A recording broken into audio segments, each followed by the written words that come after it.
এক এলাকায় ছিল এক অদ্ভুত কূপ।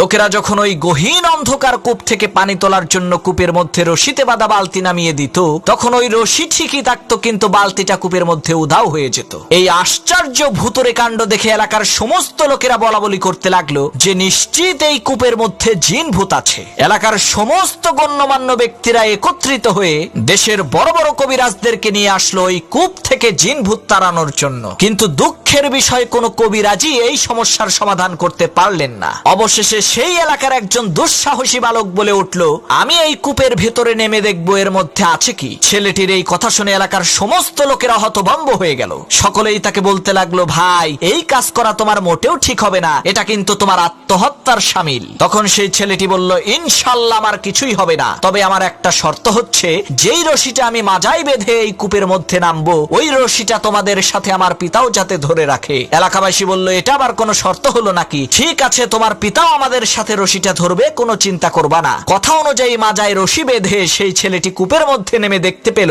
কূপের মধ্যে একটি বান্দর বসে আছে। তখন সেই ছেলেটি বুঝতে পারলো, আরে এই বান্দরটাই তো কূপ থেকে পানি উঠানোর সময় রশি থেকে বালতিগুলোকে খুলে রাখতো। তখন সেই ছেলেটি বান্দরটিকে কাঁধে নিয়ে ওই অন্ধকার কূপের নিচ থেকে চিৎকার দিয়ে বলে উঠলো, আমাকে উপরে তোলো। তখন লোকজন রশি টেনে কূপের মধ্য থেকে তাকে আস্তে আস্তে উপরে উঠাতে লাগলো। এমন সময় ওই গহীন কূপের অন্ধকার ভেদ করে উঠে আসা ছেলেটির কাঁধে থাকা বান্দরের চেহারা দেখে লোকজন চিৎকার চেঁচামেচি করে বলতে লাগলো, আরে কূপের মধ্য থেকে ভূত উঠে আসছে রে, সবাই পালা।